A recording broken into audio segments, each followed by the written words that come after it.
Querido irmão, querida irmã, a partir de agora você acompanha a reflexão do Evangelho deste domingo. Reze com fé e compartilhe com amor, paz e bem. Olá, sou Frei Moacir Casagrande, diretamente do convento Nossa Senhora de Fátima, aqui em Brasília.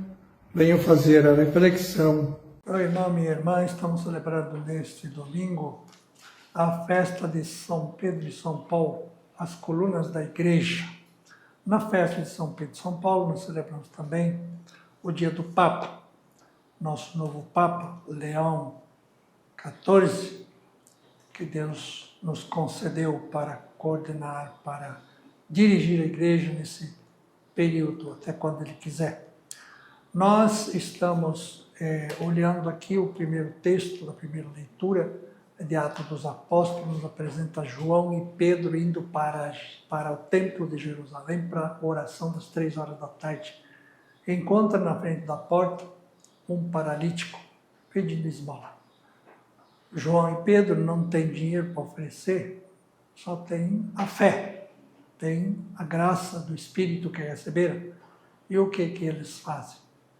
Que Pedro falou, olha para mim, o mendigo lá, olhou para ele e falou, não tem ouro nem prata, mas o que eu tenho te dou, em nome de Jesus Cristo, levanta-te e anda. E o rapaz levantou e começou a andar e foi com alegria, pulando de alegria para dentro do templo de Jerusalém. E assustou muita gente esse acontecimento. Então, Pedro continua a missão de Jesus e aqui se mostra que Jesus está com ele. Ele prometeu que quem fizesse o que ele estava pedindo teria o seu apoio, a sua presença e o seu poder. Então, Pedro e João têm esse poder. Quero prestar atenção com vocês, olhar aqui. O paralítico está na porta do templo, mas não pode entrar porque é paralítico e porque é mendigo. Mas agora, com Pedro e João, ele entra, pode entrar porque ele é curado, porque a graça de Deus se manifesta também na sua realidade física. Então, agora é um novo tempo, o tempo em que o templo era exclusividade e agora o tempo em que o templo é para toda a humanidade.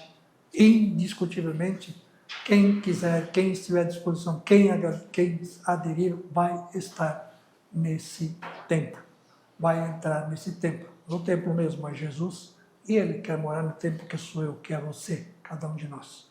Então, essa compreensão, isso depois diz o autor de Atos dos Apóstolos, que rendeu muito, porque as autoridades tiveram muita dificuldade em negar o óbvio e dizer que Jesus não fazia milagre, que eles não faziam milagres, fizeram em nome de Jesus, né? E tudo isso faz com puxa o tapete daqueles que negam o poder de Deus e a força de Deus delegada à humanidade, a Pedro, a João e aos que continuam depois da história da salvação.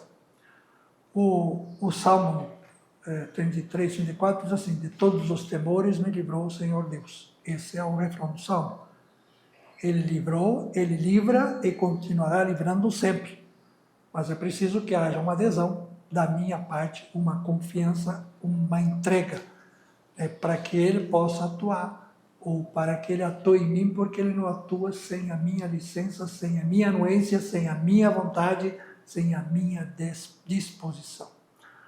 Na carta aos Colossenses, não, é a carta aos Gálatas, nós temos Paulo falando que pregou o Evangelho não com critérios humanos, mas pregou o Evangelho com os critérios que ele recebeu de Jesus Cristo. E então, que ele era um perseguidor dos cristãos, passou a ser um seguidor de cristãos, pela misericórdia de Cristo, que o encontrou, Cristo ressuscitado, o encontrou no caminho de Damasco, onde ele ia prender os cristãos. E ele foi resgatado por Cristo, por misericórdia pura de Cristo, não porque merecia, ele entende assim, e ele vive essa alegria de ter sido resgatado, e por isso mesmo oferece o resgate para toda a humanidade. De acordo com o desígnio daquele que o resgatou.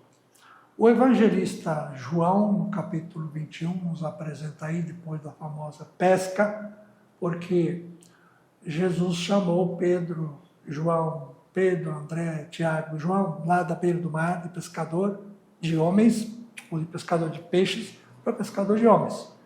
Aí depois Jesus morre na cruz, ressuscita, mas eles resolvem pescar peixe. E Jesus, ressuscitado, vai ao encontro deles e recoloca na missão de pescar homens, humanidade. Você mudou a missão, me obedecendo, continua me obedecendo e persevera na missão nova que você recebeu, seu Pedro. Você, João, e todos mais. Você, Moacir, e você que está me acompanhando também. O que diz lá que Pedro, depois da comida, o peixe que está lá, repartir o peixe, Jesus falou para Pedro: tu me amas mais do que estes que estão aqui? Jesus perguntou, Pedro respondeu que sim. Aí, apacenta os meus cordeiros. Segunda vez, Jesus pergunta, segunda vez, Pedro responde, apacenta minhas ovelhas. Terceira vez, Jesus pergunta, terceira vez, Pedro fica assim, porque sentiu que, parece que Jesus não confia em mim. Tu sabe tudo, sabe que eu te amo. Então Jesus diz, apacenta as minhas ovelhas novamente. Mas o que Jesus está pedindo de Pedro é que ele tome consciência de um amor incondicional. Não é por isso, não é por aquilo, não é por correspondência nenhuma, não é por troca nenhuma. É um dom sem medida que Deus oferece, e esse dom sem medida precisa ser oferecido por Pedro também àqueles que ele for enviado. Assim foi com ele, assim é comigo, assim é com você. Nós precisamos ter uma clara consciência de que o amor de Deus, ele nada borra, nada tira, dessa linha de perdão e misericórdia que Jesus veio trazer. Ele nos ama e nos ama infinitamente, e nos ama não porque nós o amamos, nos ama porque ele nos ama, porque derrama o amor sobre nós, e esse amor tem condição de resgatar aqueles que se abrem para isso, que se entregam a isso. E todos nós somos convidados a tomar esta atitude. Aí o evangelista continua dizendo que Jesus disse a Pedro: bom, quando você era jovem, você fazia o que queria, você vestia, andava onde queria. Quando você ficar velho, você não vai fazer o que quer, você vai fazer o que os outros vão querer. E você vai ter que ter o quê? Vai ter que ter resignação, resiliência a respeito, em torno daquilo que vai acontecer com você. E isso é possível só para quem tem um amor que transcende as relações da reciprocidade. Isso só é possível para quem tem um amor que vai para a dimensão da gratuidade, onde não se exige nada em troca. Não se busca troca. Eu me doei e tenho prazer em me doar. Eu amo e amei e o meu prazer é amar. Estou correspondido? Não, isso já é secundário. O primário, o essencial, é a minha oferta, a minha disposição constante em relação a isso. E aí, então,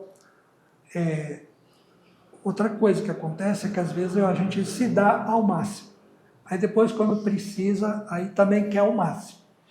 Então isso é troca, é reciprocidade. Isso não é no nível do reino do céu, é do reino da terra. Então essa passagem do reino da terra para o reino do céu, para quais não é uma coisa impossível, é perfeitamente possível. Só que é preciso que a gente abra os horizontes da mente, da fé, do coração, para poder atingir essa realidade que é universal e que está à nossa disposição. E por fim, Jesus diz ao Pedro: segue-me. Chamei você para me seguir, eu quero que me siga. Chamei você lá do mar pescador para a evangelização, você veio, eu mudei você, eu morri, ressuscitei, te enviei para continuar a missão, você não foi fazer outra coisa. Você já tem uma missão que eu encarreguei, seja fiel a essa missão e vá até o fim. Meu irmão, minha irmã, paz e bem.